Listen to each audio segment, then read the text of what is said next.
二人はまるで兄弟のように喧嘩をし、夫婦のように助け合う。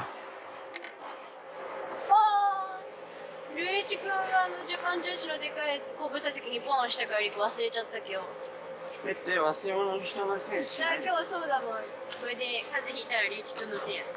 手洗いうがいしない人が悪い。いやしてるっつ。じゃあ風邪ひかないじゃん。本当にもう。ああ言えばこういうんだ。あなたはね、ああ言えばこういう。30歳とは思えないわ。あ、31歳でした。うん。18歳。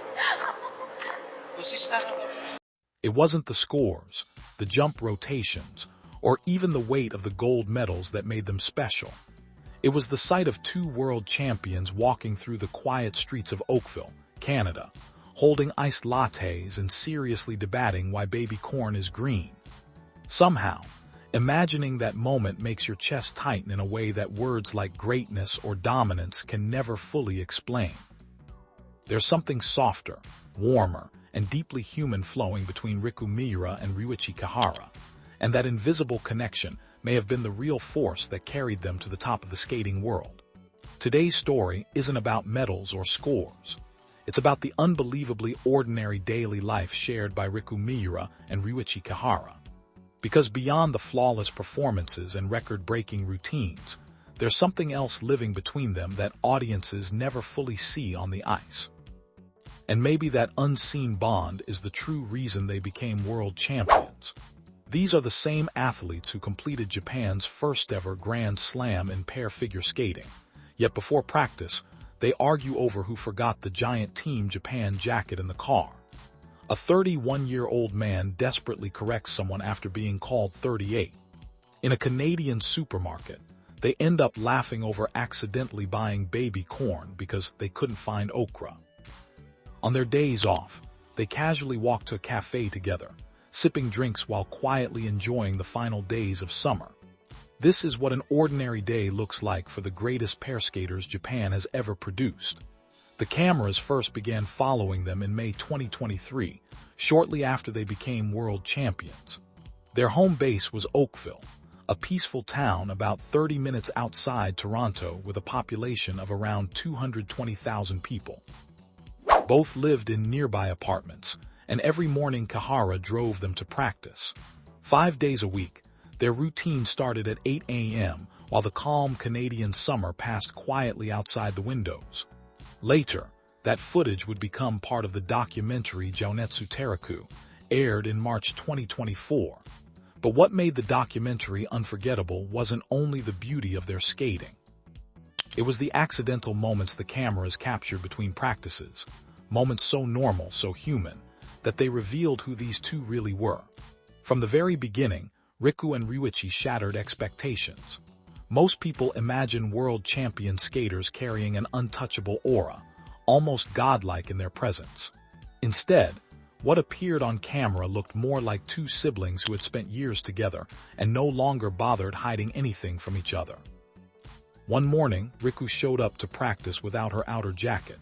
When asked what happened, she instantly blamed Kihara. She said he had tossed his huge Team Japan jacket onto the seat, covering hers, so she forgot it. Naturally, Kihara fired back immediately, saying he was driving and couldn't possibly look over. Neither one backed down even an inch. The conversation somehow shifted into hand-washing. Riku joked that if she caught a cold, it would definitely be Kihara's fault. He instantly responded by accusing her of not washing her hands properly. She protested, saying she absolutely did. Then she argued that if he washed his hands so perfectly, he should never get sick either. The argument went in endless circles until both of them burst out laughing together. Eventually, the topic moved to age. Riku casually commented that Kihara didn't look 30 years old. With complete seriousness, he corrected her and said he was 31. Without hesitation, she shot back, 38. Kihara groaned in disbelief. At the time, he was 31 years old, while Riku was 22, making their age gap 9 years. No one knows where the number 38 came from, but Riku's teasing sense of humor would continue becoming one of the most lovable parts of their relationship. Watching these exchanges, you start to realize something important. These are two people who are completely comfortable around each other. In front of coaches, cameras, or anyone else, neither of them feels the need to pretend. They speak freely, argue naturally, laugh immediately, and answer each other without hesitation. That comfort says more about their bond than any emotional interview ever could. Their relationship wasn't built only on discipline or pressure. It was built on trust, safety, and emotional ease. And maybe that's the true foundation that lifted them to world champion status. At the Oakville rink, where several Olympic-sized sheets of ice are available, pair skating requires enormous space and total synchronization. During practice, the two are almost never apart. Even their warm-ups are done side by side on matching mats because, as they explain, staying close allows them to instantly understand each other's condition. Once their bodies warm up, training begins. At the time, they were preparing a brand new program for the upcoming season, trying to make it even more acrobatic by adding movements inspired by cheerleading. Their training style focuses on short, intense sessions, 3 blocks a day, each lasting about 50 minutes with breaks in between. Coach Bruno Marcotte shouted instructions across the rink in English while they practiced difficult elements without safety mats because, as they explained, the ice itself is hard anyway. Pair skating is dangerous by nature. Every new move carries real risk. Riku admitted that when learning difficult techniques, falls are unavoidable, which means the number of attempts they can safely make is limited. Her words quietly revealed the seriousness hidden beneath their cheerful personalities. Every practice session was a battle against fear, exhaustion, and physical danger.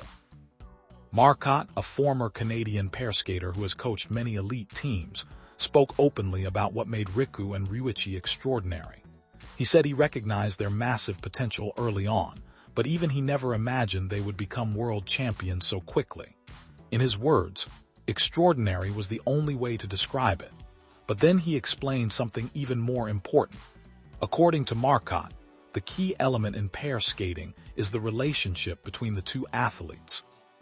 Without a strong, happy, and positive connection, improvement becomes impossible.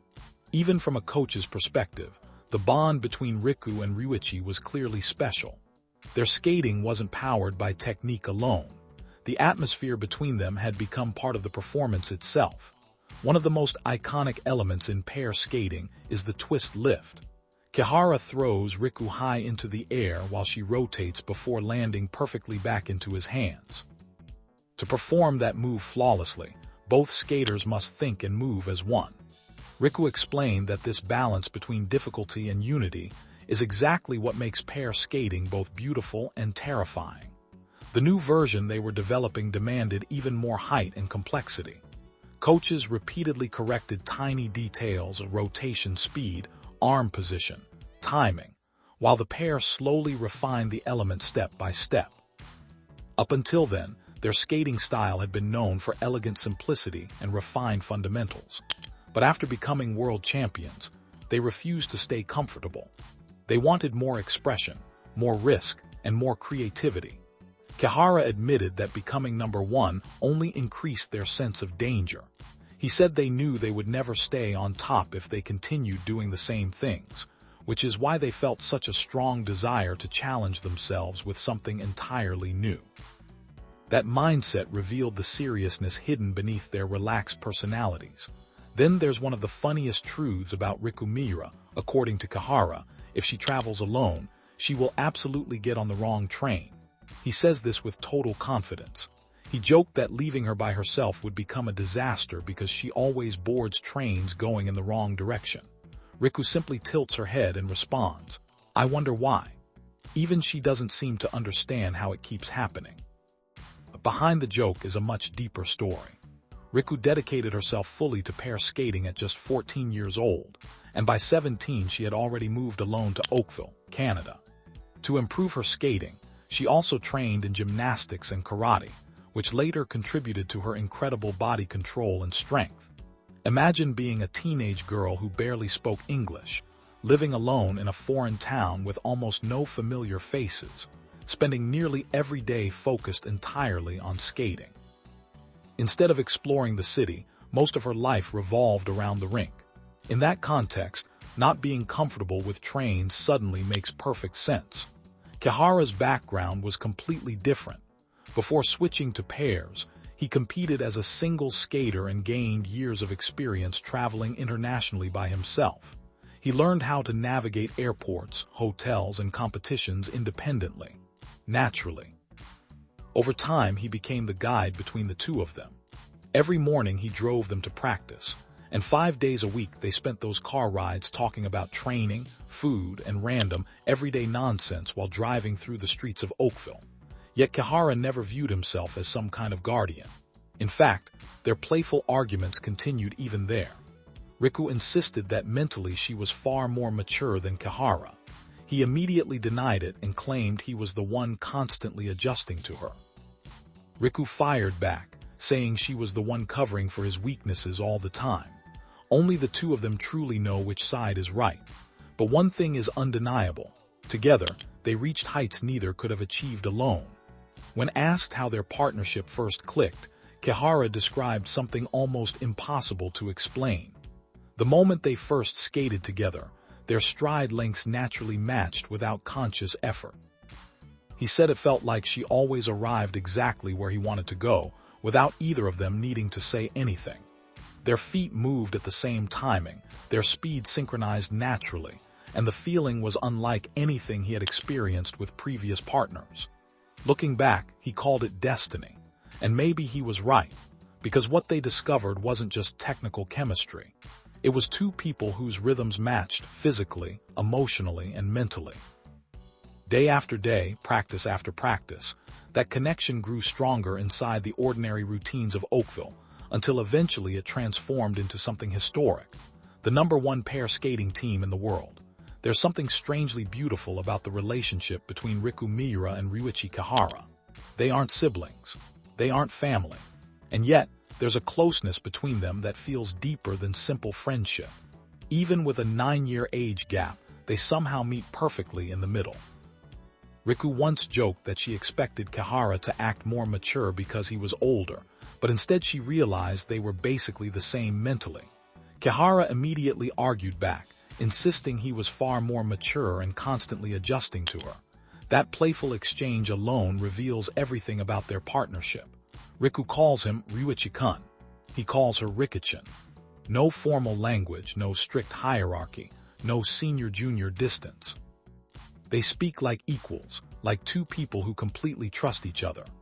Coach Bruno Marcotte once said the strongest pairs are built on happy and positive relationships, and with Riku and Ryuichi, you can feel that warmth everywhere, not only during competition, but also in the tiny moments of daily life, whether they're drinking iced lattes or shopping for vegetables together in Oakville. On days without practice, the two often walk around town together. Oakville is quiet and calm, filled with cafes, supermarkets, and shopping centers, but for Japanese athletes living far from home, it can sometimes feel lonely. Maybe that's why they naturally became each other's comfort zone away from the rink. One summer afternoon, cameras captured them walking toward a cafe. Kihara casually asked what she wanted to drink, and Riku answered, something cold and sweet. Moments later, you could hear them ordering iced lattes at the counter. Riku took one sip and smiled, saying, "This is good, sweet." That was it. Such an ordinary moment. Yet somehow, watching world champions casually drink iced lattes in a neighborhood cafe felt unbelievably special. That same day, Riku quietly admitted something surprisingly honest. She said summer was her favorite season, but the end of summer always made her feel depressed because it meant competition season was about to begin. Those words carried more emotion than people may realize. For athletes like them, the end of summer means the end of peace. It means the start of endless travel, pressure, expectations, and battles on the ice. Maybe that sweetness in the iced latte was helping soften the sadness of knowing calm days were about to disappear again.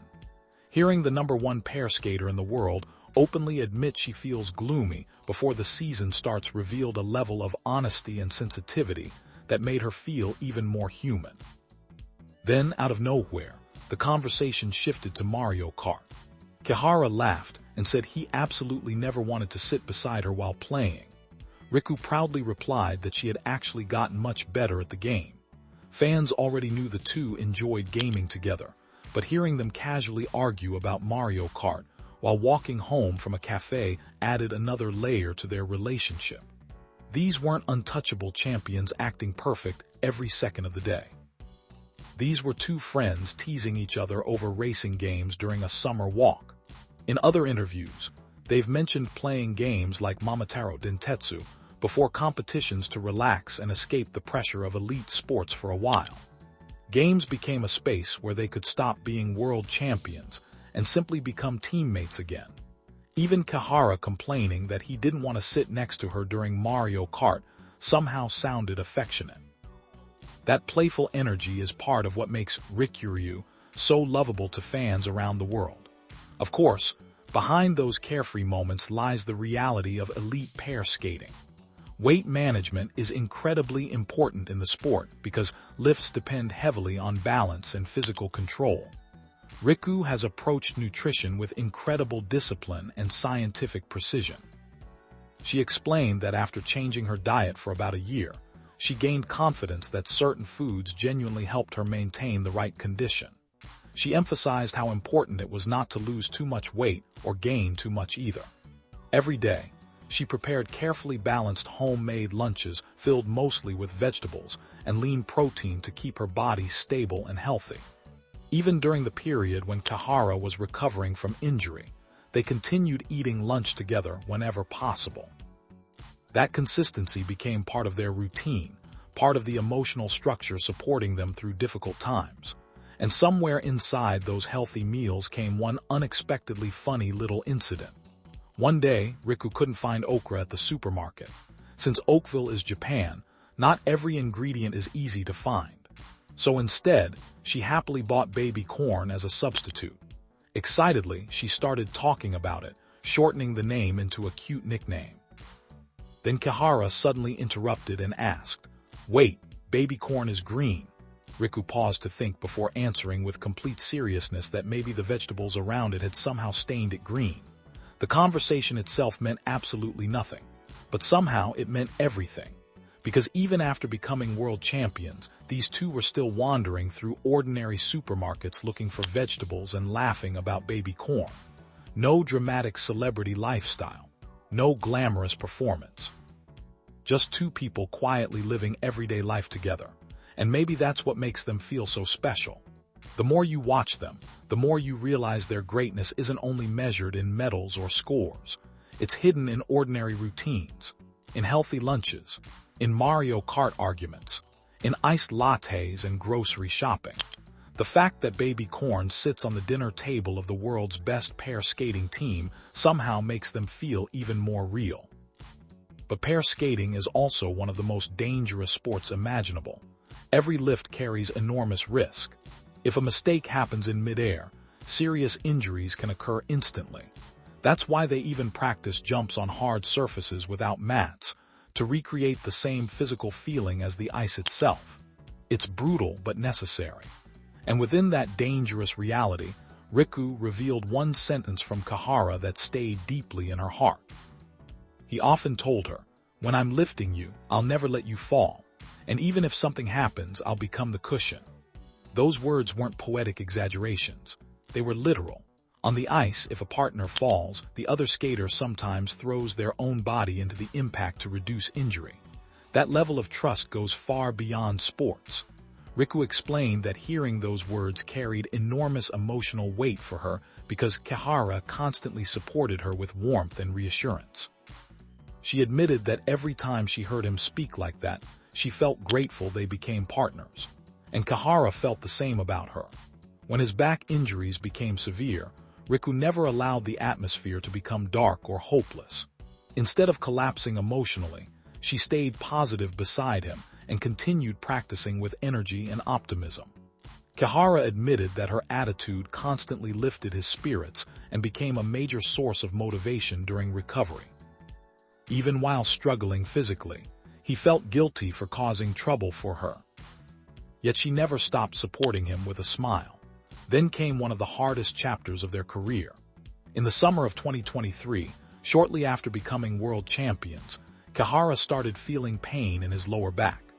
At first, he ignored it because back pain is considered normal in pair skating.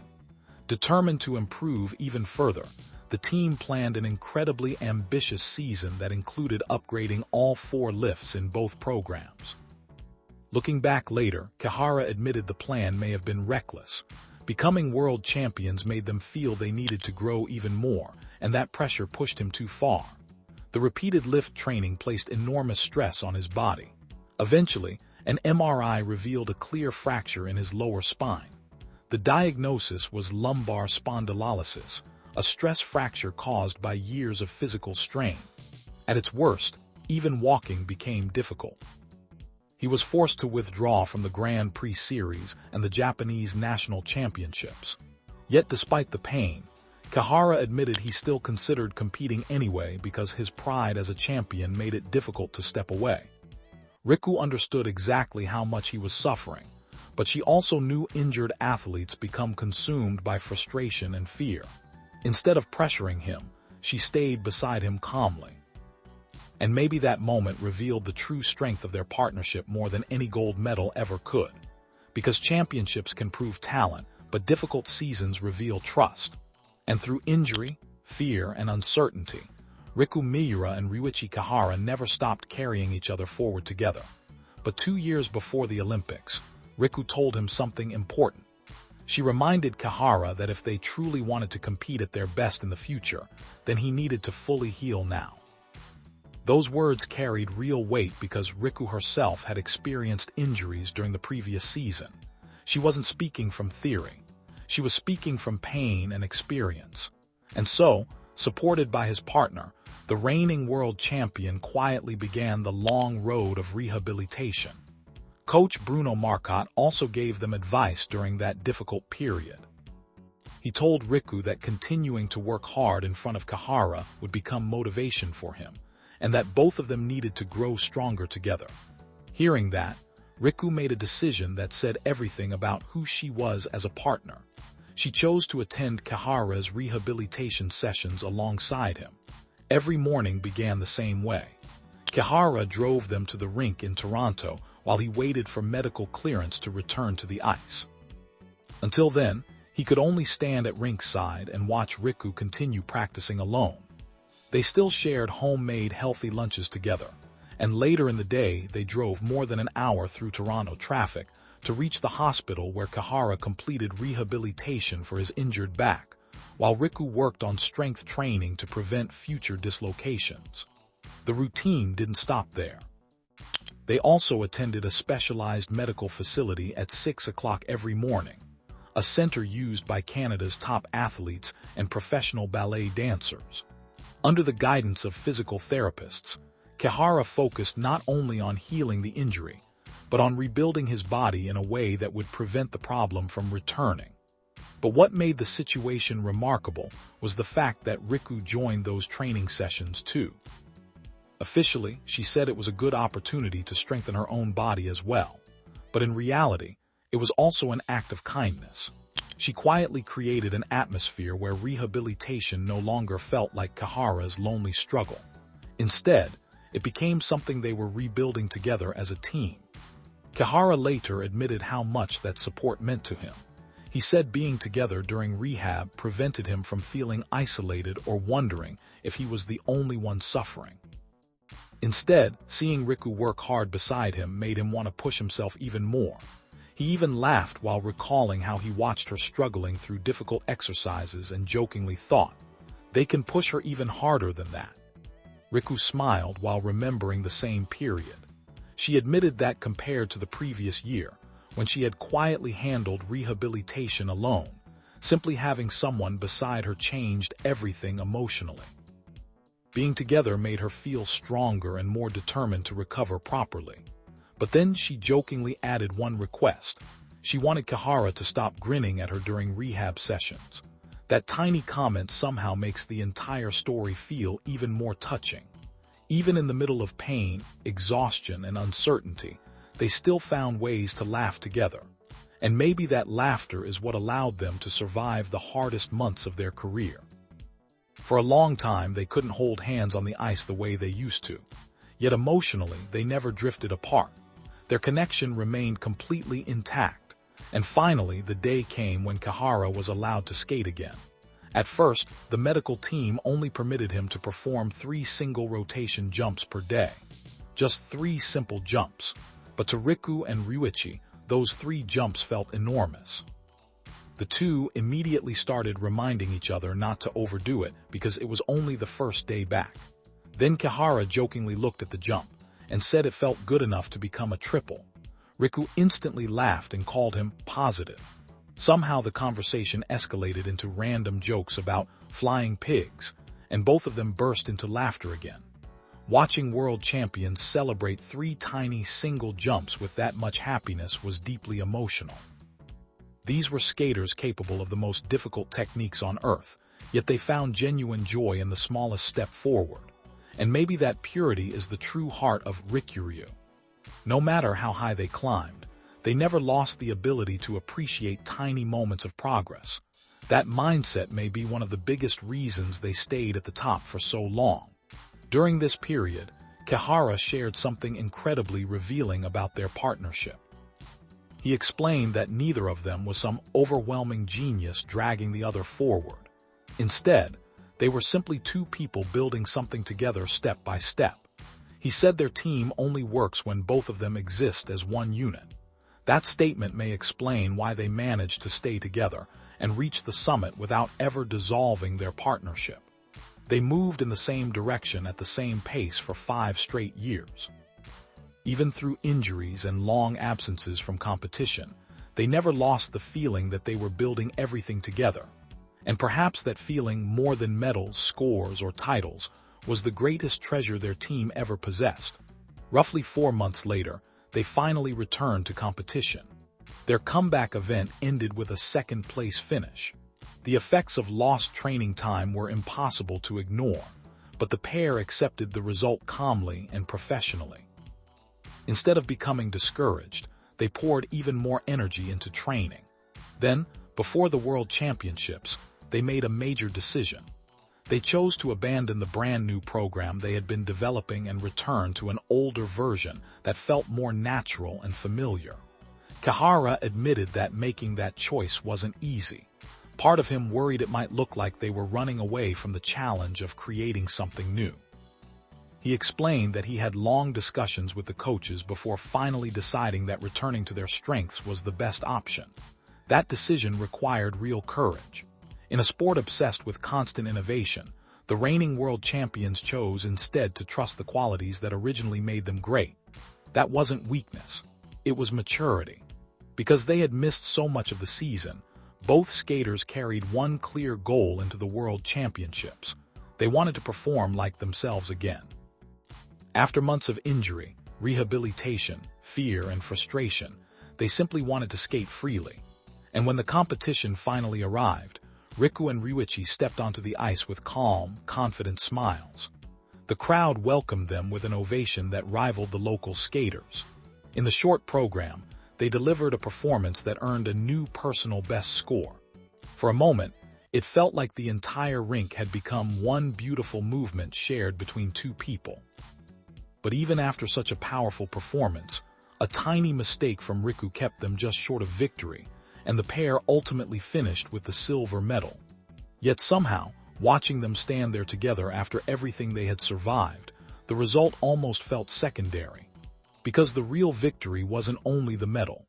It was the fact that they had found their way back to each other, back to the ice, and back to the joy of skating side by side again, in the end. They finished with the silver medal at the World Championships in Montreal, missing out on back-to-back world titles by just over 20 points. But after overcoming the greatest challenge of Kihara's career, lumbar spondylolysis, simply returning to that stage together carried a meaning far greater than any score could measure. There was even another unexpected problem during the medal ceremony when Kihara became ill and couldn't attend initially. Yet 2 days later, the pair finally stood together smiling as they received their medals. No matter what happens, they always seem to return to the same place in the end, smiling and facing forward together. That has always been the true style of Riku. Then came one of the most Riku moments imaginable. A few days after the competition, Riku was asked what the most enjoyable part of the week had been. Her answer had nothing to do with medals, scores, or standing on the podium. She simply said that she and Ryuichi had gone out together to eat poutine, Montreal's famous comfort food. And somehow, that tiny detail says everything about who they are. Right after one of the biggest competitions in the world, the two world-class athletes were sitting together in the streets of Montreal eating fries covered in gravy and cheese curds. What were they talking about during that meal? Maybe they discussed mistakes from the competition. Maybe they talked about the next Olympic season. Or maybe they were just chatting about completely meaningless things the way they always do. Honestly, it was probably the last one. Because once the competition ends, regardless of the medal color, their ordinary life immediately returns. And perhaps that ability to naturally return to normal life is one of the greatest secrets behind their strength. People who can finish the world championships one day and casually go eat local food, the next are probably the kind of people capable of becoming world champions again and again. Looking back on everything, you begin to realize that the ordinary daily life of Riku Miura and Ryuichi Kihara was quietly filled with the secrets of becoming #1 in the world. They argued over forgotten jackets and immediately turned it into laughter. They stayed positive even when getting lost, when ingredients were missing, or when life didn't go according to plan. If okra couldn't be found, baby corn became the answer. During painful rehabilitation sessions, they still found ways to laugh at each other. And through every dangerous lift, Kihara continued saying the same words. Even if you fall, I'll become the cushion. While Riku accepted those words with the understanding that such promises are never spoken lightly. That level of trust cannot be understood just by watching performances during competitions. It lived inside the sweetness of iced lattes shared in Oakville cafes. It existed inside homemade lunches filled with baby corn. It was hidden inside those silly smiles during rehab sessions. The documentary quietly revealed that the true foundation of the world's best pair team was never only technical ability. It was the life they built together away from the spotlight. Coach Bruno Marcotte once said that he recognized their enormous potential early on, but becoming world champions by their third season together was still extraordinary beyond words. Then he explained the most important truth about pair skating. Without a strong, happy, and positive relationship between the two skaters, improvement simply cannot happen. That single statement may explain the entire Riku story. Technical skills can be trained. Jumps can be repeated. Lifts can be practiced thousands of times. But trust, warmth, humor, and emotional connection cannot be manufactured through drills. Those things can only grow naturally through years of shared experiences, shared struggles, and shared ordinary days. For 5 years inside the quiet town of Oakville, the two of them slowly built something together day by day. And eventually, that invisible bond transformed into the #1 pair skating team in the world. That, more than any score or medal, feels like the true heart of their story. Then came the historic ending. In February 2026, at the Milan Cortina Olympics, Riku Miura and Ryuichi Kihara won Japan's first-ever Olympic gold medal in pair skating. Their free skate scored a world record 158.13 points, bringing their total score to 231.2. Just 2 months later, on April 17, the pair announced their retirement from competitive skating, bringing an unforgettable 7-year journey to a close. But strangely, even after all the records and medals, the image that may stay in people's hearts the longest is not the Olympic podium. It might simply be the sight of two skaters searching for okra in an Oakville supermarket. The idea that someone can be both completely ordinary and the best in the world at the same time is incredibly rare. Yet Riku Miura and Ryuichi Kihara somehow became that exception. Even now, it's impossible to forget that baby corn story. A world champion happily replacing missing okra with baby corn and shortening the name into a cute nickname while laughing. Beside her stood a 31-year-old man genuinely wondering why baby corn was green. That warmth between them, hidden inside completely meaningless conversations, may have been the true reason they reached the top of the skating world. And maybe, somewhere in your own life, you already have a relationship like that too. Someone you laugh with, argue with, support, and return to smiling beside again and again. Rikuryu's unbelievably ordinary daily life quietly reminds us how important those connections really are. Because sometimes, the strongest relationships in the world are built not through dramatic moments, but through thousands of tiny, ordinary days shared together.